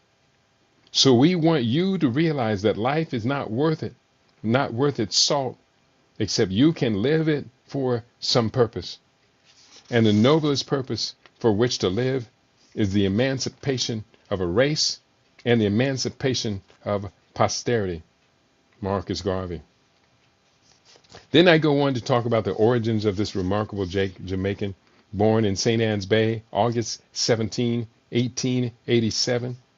He died just before his 53rd birthday in June 1940. Throughout his life, Garvey expressed that he was always considered his existence to be purposeful and historic. Through the influence of his father, who possessed a library that made a lasting impression on the son, he discovered a profound awareness of the role of history in his own life. Quote, history records that slaves, by virtue of their experiences and the knowledge gained in captivity in strange lands, have eventually become masters of selves, and in time enslaved others. Let us therefore use adversity as others have done. Take advantage of every opportunity. Where there is none, make it for yourself. And let history record that as we toiled laboriously and courageously, we worked to live gloriously. Because the U.S. government in 1927 deported Garvey, very few actual recordings of his voice exist. The few recordings I have in my library were likely made on old wax recorders. His rapid-fire oratory style and piercing voice projected his vision and destiny. Garvey synchronized his voice with his vision to absolutely captivate each audience. Garvey was born a direct descendant of the Maroon tribe of Jamaica. The Maroons were Jamaican-born Africans who had successfully rebelled against British government enslavement and set up their independent homeland within a largely impenetrable interior of Jamaica's mountains in an area known as, quote, the cockpit. Quoting from Marcus Garvey, I think this is his quote. This is from the book Notes for an African World Revolution by John Henry Clark, African World Press. Quote, the War of the Maroons in Jamaica is better known in history. The word maroon usually escaped slaves and their descendants, rarely freed slaves, once spread terror along the skirts of the Blue Mountains of Jamaica. The Maroons, whose revolt started in 1655, were never completely conquered. Modern Jamaican history, starting with the coming of the Spaniards in 1494, started with them. The British took over the island in 1655. 2 years later, the Maroons in the hills of Jamaica gave some assistance to Don Cristobal Arnaldo de Yassasi, the last appointed Spanish governor of Jamaica, in his desperate attempt to hold on to the island for Spain. The Maroons were troublesome to British authorities in Jamaica for the next 50 years. Open warfare between the British and the Maroons under the leadership of a man referred to as Captain Cudjoe, who had united several settlements under his leadership, broke out in 1728 and lasted for 10 years. 1 second here. I hope you find this to be interesting, fascinating, compelling. You have to understand, I've been going through these books every day. And we're close to, 20 books in about? And this week we'll finish up 20 of my books. I have been reading these pages every day, again and again and again. By the time the book comes out, The Road to Power, I've read through it at least 12 times and continue to read from it. So it is this process of literacy that we internalize this to our very core. And when we internalize it to our very core and we articulate these words, this is deeply embedded in my subconscious mind, your subconscious mind. So I cannot overemphasize the point that you and I must read. We must read. We must read to the highest level of literacy that we can support. We talk more about Marcus Garvey's life, his travels, and we talk more about the Maroons, the Seminoles. I do talk about the Second Seminole War, which was officially launched in 1835 in Florida, in the struggle against the national government and the militia of Florida, Georgia, and Tennessee. The black allies of the Seminoles played a crucial role, for many of Florida's so-called Indian guerrilla bands were made up largely of blacks. This was the case when Chief Osceola's warrior group, for instance. This was the case with Chief Osceola's warrior group, for instance. These black men had already existed apart from the power of white oppression, sometimes for more than a generation, and were determined to maintain their freedom.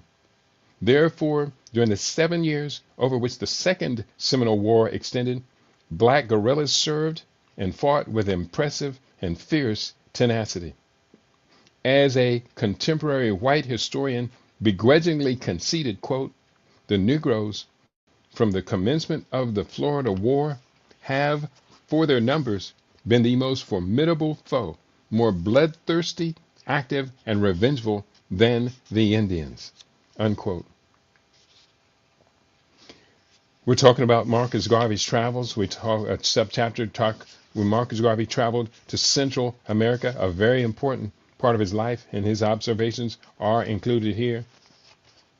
In 1914, July 1914, Garvey returned to Jamaica with two primary goals in mind. First, to earn a living, and second, to instigate a racial movement.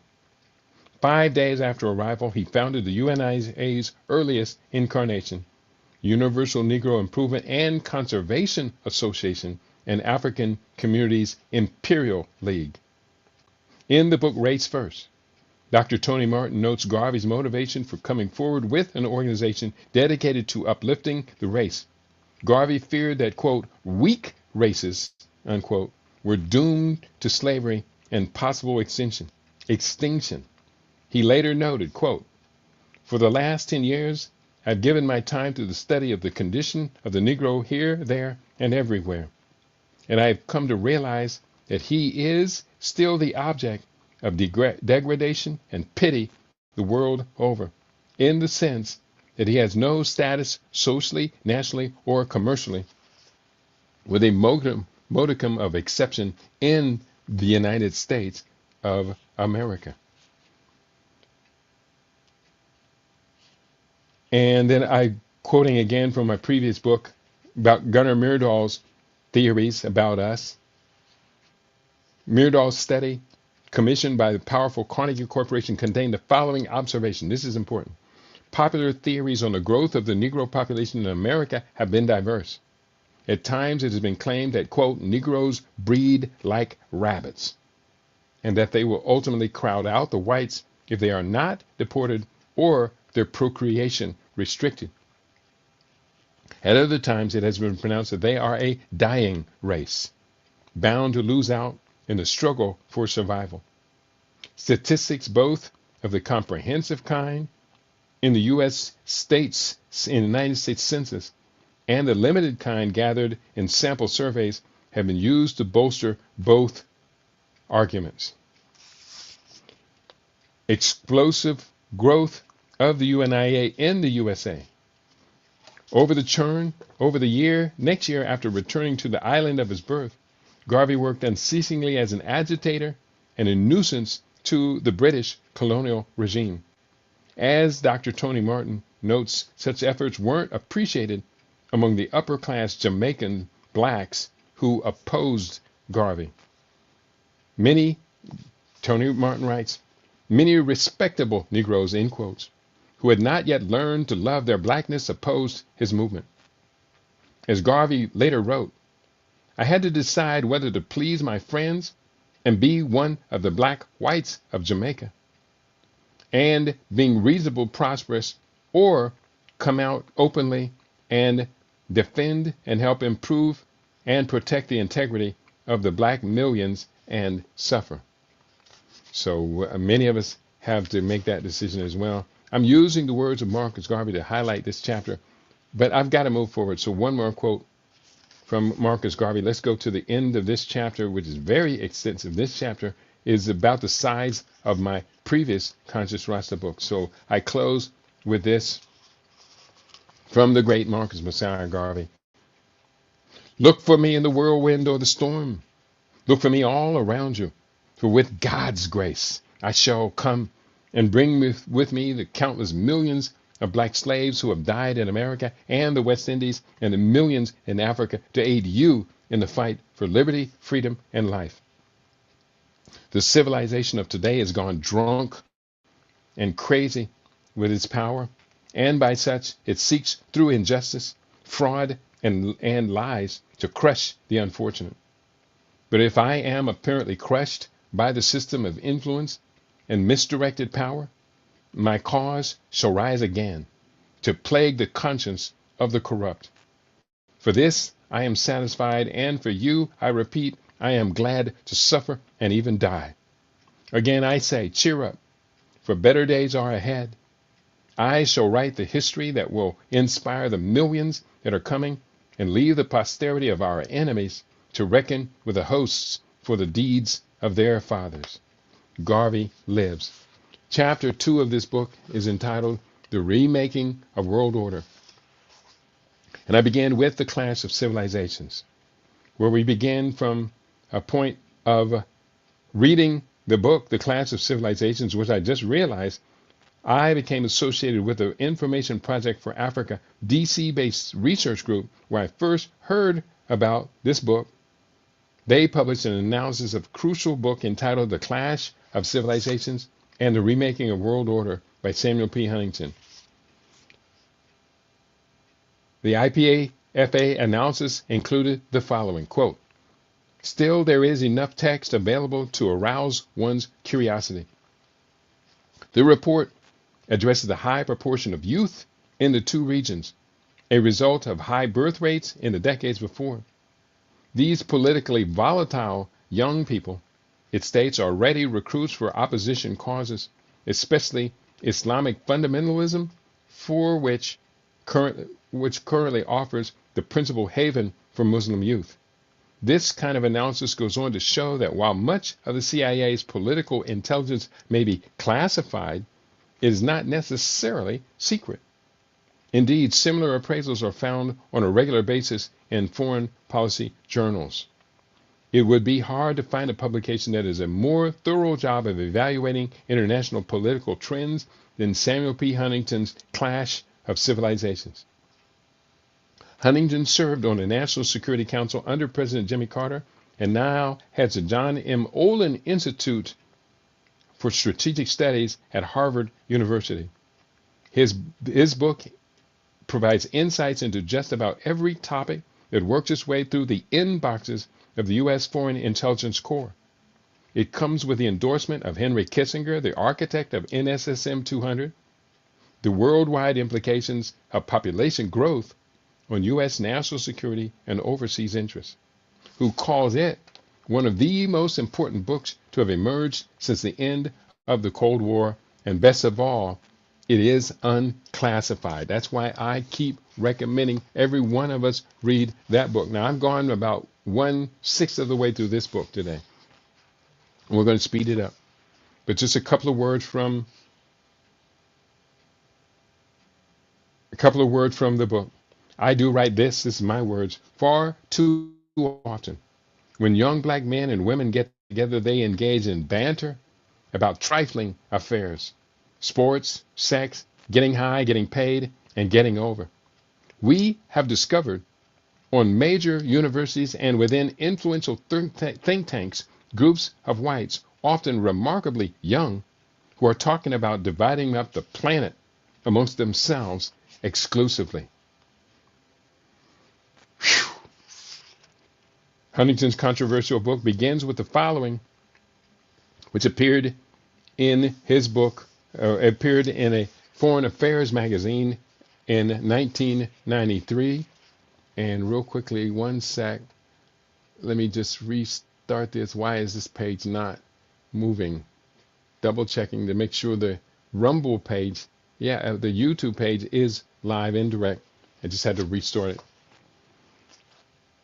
Huntington wrote, civilization identity will be increasingly important in the future, and the world will be shaped in large measure by the interactions among 7 or 8 major civilizations. These include Western, Confucian, Japanese, Islamic, Hindu, Slavic Orthodox, Latin American, and possibly African civilization. 7 or 8, possibly African civilization. That's up to you, Africans in America and UK. We've got to power our people up so that the world will recognize us as a civilization. The Africans are doing the best they can, but they still need much weightier push. We got to stop. Why will this be the case? Oh, this is important. The most important conflicts of the future will occur along the fault lines separating these civilizations from one another. Why will this be the case? First, differences among civilizations are not only real, they are basic. Civilizations are differentiated from each other by history, language, culture, traditions, and most important, religion.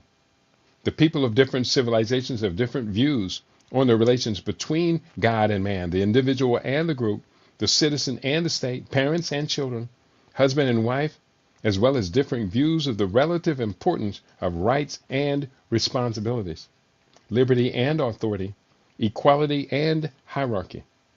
These differences are the product of centuries. They will not soon disappear. They are far more fundamental than differences among political ideologies and political regimes. Differences do not necessarily mean conflict, and conflict does not necessarily mean violence. Over the centuries, however, differences among civilizations have generated the most prolonged and the most violent conflicts. Secondly, the world is becoming a smaller place. The interactions between people of different civilizations are increasing. These increasing interactions intensify civilization consciousness and awareness of differences between civilizations and commonalities within civilizations. I'm going to just let's close this chapter. Let's close this chapter. And I talk about the formation of these different civilization protection groups, such as the Trilateral Commission, Foreign Affairs, etc. And so many. We talk about Jimmy Carter's Global 2000 Report to the President on the eve of the 21st century. This document focused on 3 central issues: population, environment, and food. Very important. This is in my book. You can study this for yourself. And let's just go to the end of this chapter, the remaking of world order. This is a long chapter. And I close with the following 2 paragraphs. Black men, marry the black mothers of your black children. Show the mother and the child an absoluteness of your self-discipline in such critical matters of survival. In the face of Euro-American repression, preserve black family bonds yourselves with those of similar culture for self-defense, and devise brilliant strategies to overcome those who consistently demonstrate hostility to you. What is our goal? What is our vision? Where is the finish line? We intend to make the entire global order in a manner that is more favorable to our long-term enlightened self-interest. That is it. Plain and simple. That is our goal, an African global order. That is our goal, an African global order. Chapter 3, what happened to the Black Revolution. This is one of my favorite chapters I've ever written. I'm sorry I have to speed right through it. Just a couple of minutes. Malcolm X quoting, "The biggest difference between the parallel oppression of the Jew and the Negro is that the Jew never lost his pride in being a Jew. He never ceased to be a man. He knew that he had made a significant contribution to the world, and his sense of his own value gave him the courage to fight back, enabled him to act and think independently, unlike our people and our leaders." I asked the question in the book, what happened to the Black Revolution? And we use a lot of Malcolm X's points of analysis during this chapter. This is very clear. But when we ask this question, what happened to the Black Revolution? Ooh, I like this chapter. It's got great stuff, including the oath of the UNIA oath, and also the oath of unity in Demwa Itatu, which is the oath taken by the Mau Mau freedom fighters. I do talk about the Mau Mau in this chapter. Martin Luther King, or not, Malcolm X told us to study our Mau Mau. But here's what I'm trying to cite, I'm trying to quote. I want to ask this question, what happened to the Black Revolution? This is such a powerful quote. And Black Bodies with White Minds, reading the chapter titles that talk about the black bourgeoisie, the boule, an insufficient knowledge and awareness basis of who we are, what we bring, what are the shortcomings of the vanguard. We talk about turning strategy into lifestyle, dangerous liaisons, ego and conceit of our leaders, failure to cultivate youth leadership. But then we have to ask this question, what happened to the Black Revolution? If I can't find it, I'm going to skip forward. Wow, this is powerful. What happened to the Black Revolution, it was hijacked. Oh, that's in the next chapter. That's why I couldn't find it. Moving forward, a revolutionary spirit. What happened to the Black Revolution? We did not complete the tasks that were before us.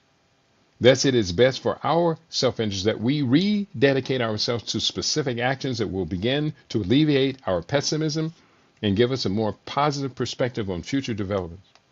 As a person who has engaged in no small amount of study on the causes of our misery and similar cases throughout history, I have become convinced that we can quickly overcome any self-imposed limitations and begin to do those things that are necessary. What happened to the Black Revolution?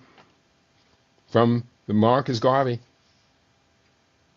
if the Negro is not careful, he will drink in all of the poison of modern civilization and die from the effects of it. From the Philosophy and Opinions, page 13. We're talking about mass media and psychological manipulation, where we're going to ask this question: what happened to the Black Revolution? It's in this chapter.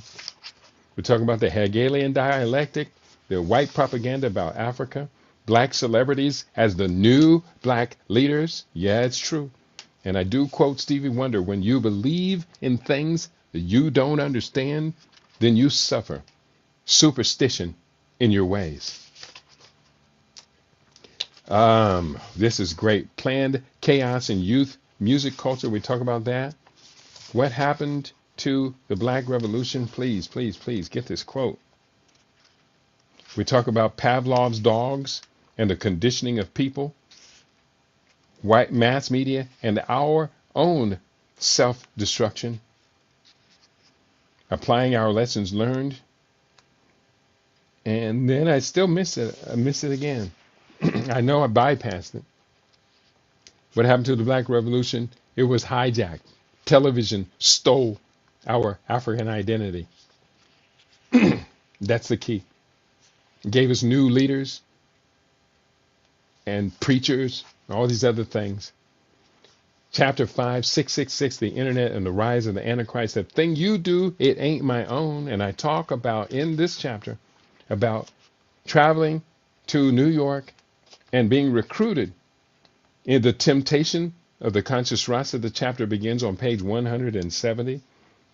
I'm talking about I received an invitation to go to New York and meet up, and I toured the facilities of one of the most powerful internet-based companies in the world, coming to conclude that they were motivated by satanic values.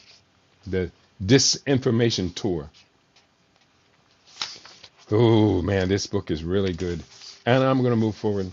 The next chapter is called, I talk about Anton LaVey, the rise of Satanism. We talk about a number of these, Jack Parsons attempting to create the Antichrist along with, what's the guy's name, Jack Parsons, and Wonder Kind for the Beast. And he teamed up with a founder of the, Aleister Crowley, chapter on him in the book. And therefore, then I talk about the rise of the Black Star from the ashes. Like a phoenix rising, our Black Star Media was born after this trip to New York. Then we talk about a new Sankofa for Black youth. Very important. Got to move forward. The last chapter of the book is entitled The World is Mine, a manifesto for the 7 Mac organization, which is our group. And then I talk about various strategies as well. A new Sankofa for Black youth and The World is Mine. Let me give you just the last 2 paragraphs of the last chapter of this book. We are a great people. Great people build and do not destroy. Great people project their youth into the future as empowered, bound to their community traditions, and valuing those things that please the elders. Great people educate their young people in their culture, their spirituality, their language, their traditions, their history, their values, and their inherent logic. Great people do not allow themselves to degrade into decadence and self-destruction. Great people realize that history is a continuum and thus do not waste years pursuing those things that mean nothing to their posterity. Great people are not easily distracted by trivial and non-productive affairs or activities. We are a great people. We are a great people. We are the members of this organization, the 7th Millennium Academy of Consciousness. We are the reconstituted spirits of the pyramid builders and the progenitors of civilization. We are the greatest who have ever lived, and we will give birth to a generation that is even greater than ours. Thus, with all of these proclamations in our hearts and minds, we stand before our peers, our community, our global village, and our divine creator, ready to be initiated into this organization, 7MAC, so that we can immediately begin to build upon the constructs which have been laid out in this manifesto. There is no opposition great enough to obstruct our will. There is no challenge that we cannot overcome through our creativity, determination, and focused action. There are no limits to our boundaries, to the vision, or boundaries to the vision of our organization. We know of no other people who are greater than we. And on that note, I'm going to wrap it up for today. It goes on. Closing of this book is very powerful, but you really need to read that whole last chapter to be able to get it all. The world is mine. The world is mine. We declare it to be so. So I want to thank you all for being with us today. You can go to www.Conscious Rasta Report to get this book and others. Copy, cut, and paste. Copy, cut, and paste this. He said, Ote Hunter J is in the house. He says, my ancestors, the Mau Mau. Ooh, wow. How I love my black people. It is our full responsibility to reunite our black civilization. You're absolutely right. And I'm proud to hear those words from you, my brother. Very much so. We got more that's coming along, but we can only do so much in a day. I do highly recommend we do the best we can with what we have in front of us. And I also have, you can get the 2 books I mentioned today. The first book we talked about today is entitled High Crimes of Murder. I'm going to put this link up on my Facebook page. Ooh, don't do that. Don't do that. No, don't do that. And just real quickly, put this link up on my Facebook page so that you can have access to it as well. High Crimes of Murder. I'm going to put this up again in today's broadcast right here. High Crimes of Murder. And the other one, The Road to Power, 7 Steps to an African Global Order. Let me put this one up as well. I want you to have advantage, the greatest advantage I possibly can extend to you. I want you to have it as you would have it to empower yourself and your children going forward. We can do great things. No doubt we can do great things. And lastly, I'm just going to copy just the link for each of these 2. Paste this once on YouTube. This is the link to the first book, the first hour, High Crimes of Murder. Let me paste it up here on Rumble. High Crimes of Murder. And also the second book, put it up here, and that is The Road to Power, 7 Steps to an African Global Order. Put it up here on the Rumble page. Or not Rumble page, that was on the YouTube page. And I'm also going to put this up for our Rumble audience. And on that note, I think I am ready to finish for today. It was a lot of work. I read as fast as I could, but again, I warned you, the books get more and more complicated. They get much longer, and the information is explosive as I continue to write this ongoing report, the Conscious Rasta Report. And so therefore, we're going to do the best we can to continue to do the best that we can for our people. We are a glorious race. We should be very proud of ourselves for what we do, for who we do it for, and why we are so motivated to do what we do.